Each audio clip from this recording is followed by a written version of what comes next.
Shelbyville Inn. That's a group called Once Great Estate. And here to talk with us about the group is Tracy. Tracy, come on in and say hello. Hey, how's everybody doing today? Well, we're trying to keep doing. We're struggling a little now and then. Trip over pebbles in the road and lines on the sidewalk. But hey, we keep on moving. How are you doing? I'm doing great. Sounds like you're playing both kinds of music today, country and western.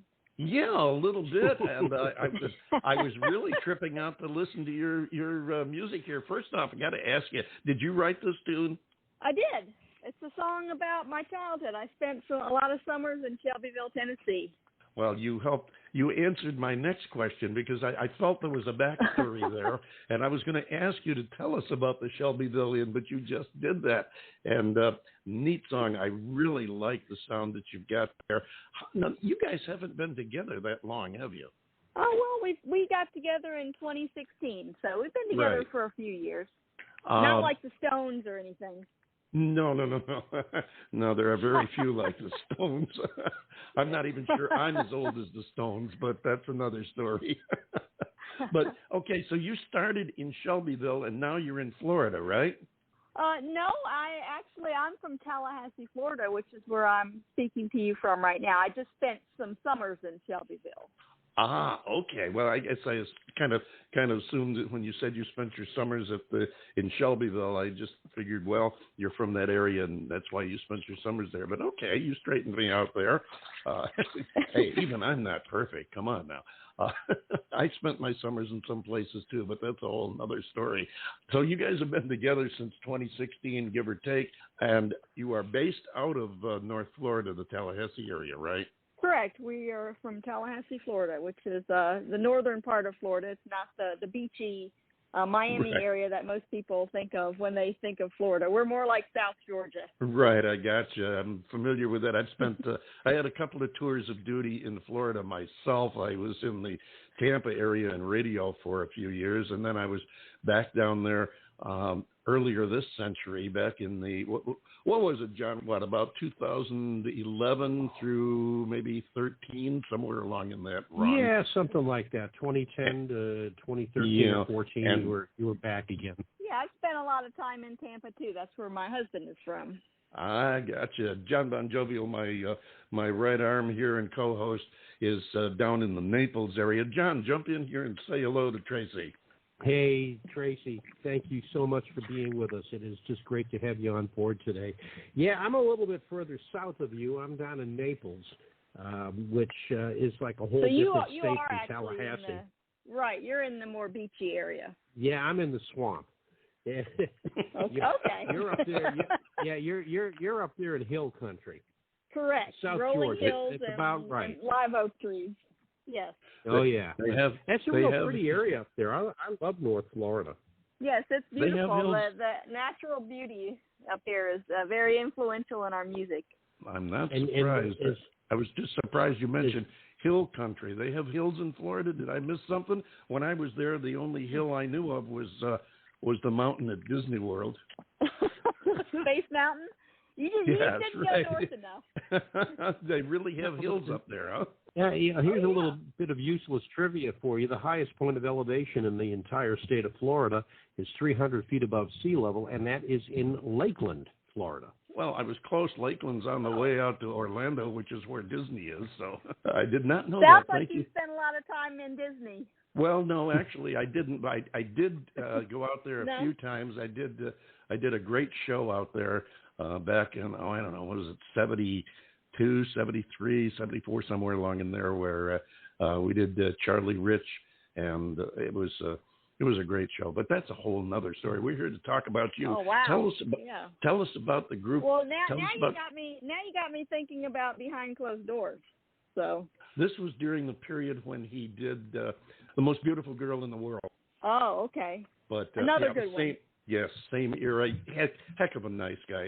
I had heard all kinds of stories about him, but he turned out to be he just turned out to be the kind of guy you want to sit down and have dinner and a couple of cups of coffee with and chat. He was really, really nice guy. I was really impressed with the man. But tell us about your group now, Once Great Estate. Tell us about the rest of the band and what you're doing.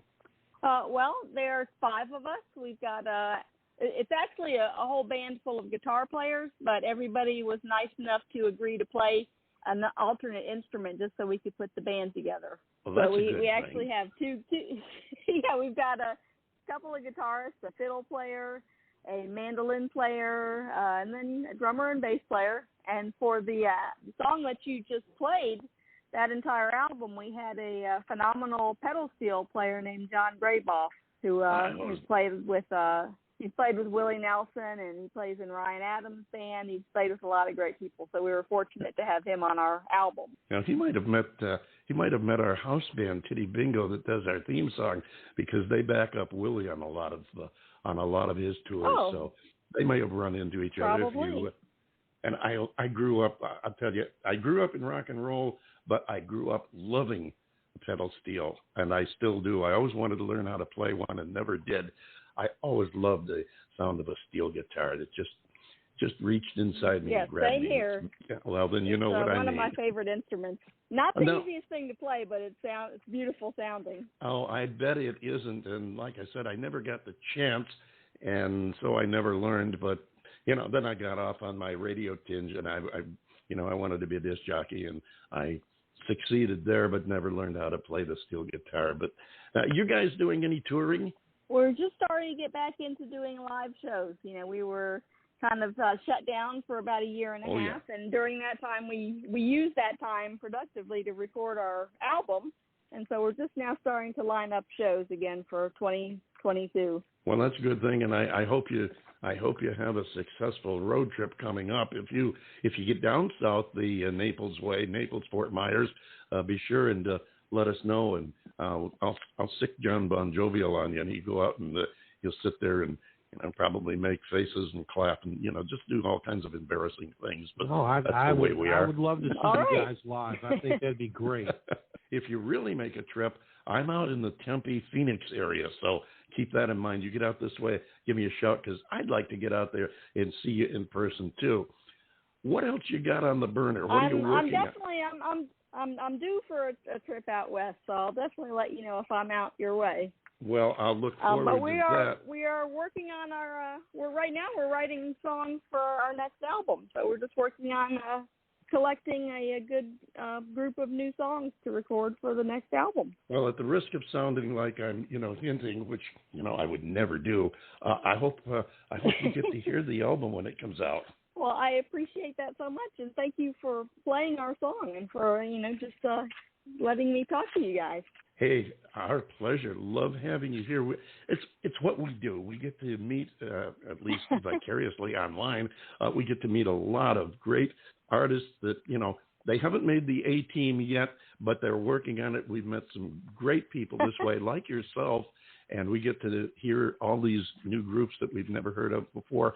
And the big thing is we get to share your music and your story with our listeners, and that's what we're all about. One more stage for you, and we hope that you'll be coming back to see us, later on. Maybe when you get your new album, you come back and play a couple of tracks for us. We're going to play another one of your tracks. Michael gave me the choice. He said, be sure and play Shelbyville.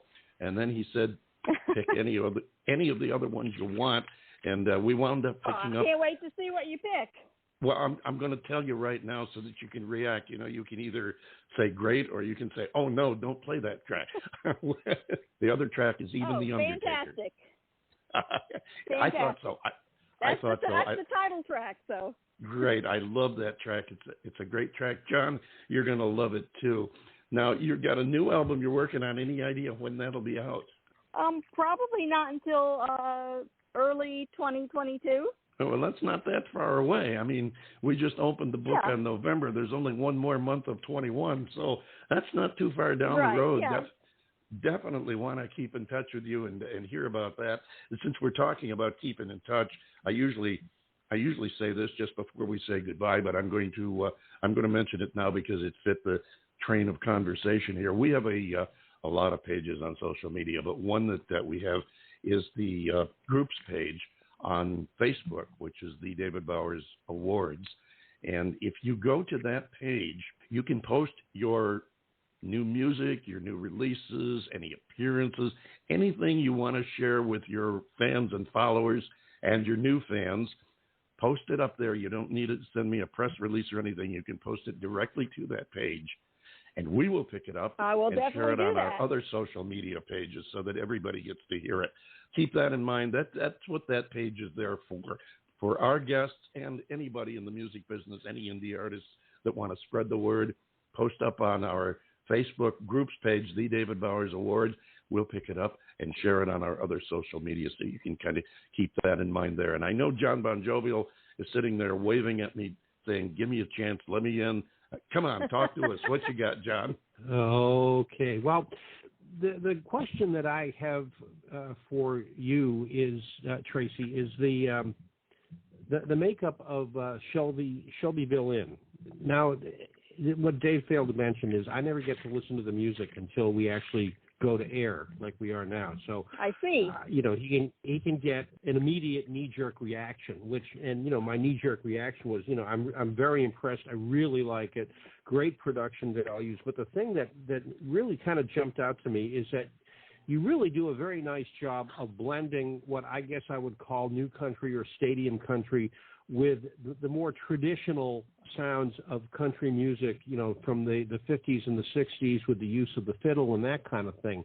We don't have that much time left right now, but if you can just tell me, what did it take for you guys to create that sound, and what was the inspiration, if you will, to create that particular sound? Well, I think I probably have to take the blame for that, because I told everyone before we recorded this album that I wanted to make a primarily acoustic record, so I really didn't allow anybody to plug in an electric guitar, so that probably is what caused the more traditional sound mixed with the modern. I think it's terrific, the fact that you're able to blend the two, because I was just up in Michigan recently visiting family on my wife's side, and my sister-in-law listens to a particular country station, the call letters escape me, out of Battle Creek, Michigan, and it's the so-called modern country sound, and there was just such a sameness to it that I made a comment to my wife later that, if I have to listen to any more of this, my ears are going to bleed. And the thing is, your song would fit on that station, and I don't mean that in a bad way, because not only do you fit that criteria, but then you also have such a generous helping of the traditional country, real country flavor to it. Well, I take that as a big compliment. Absolutely. So thank you for that's saying the way that. it's meant to be. That's the way it's meant to be. I love your sound. I love your blend of the modern. As a matter of fact, that's pretty much how I prepped John. I said, it's kind of a modern country with a healthy dose of classic country in there too. And I love your description. You called yourself a bunch of Southern misfits, and you call your music cabin core. Yes, we're proud Southern misfits. Well, tell me what exactly cabin core is. Well, I mean, it's pretty literal. It's basically the kind of stuff that you would enjoy listening to when you're sitting outside of your cabin, with your little fire going and, drinking some nice bourbon with your friends. There you go. Okay. Well, that's how I picture it. Well, I can understand, and I wasn't sure if that's what you meant or if it came as a result of cabin fever during the pandemic or something. But no, I think her description is great. I love that.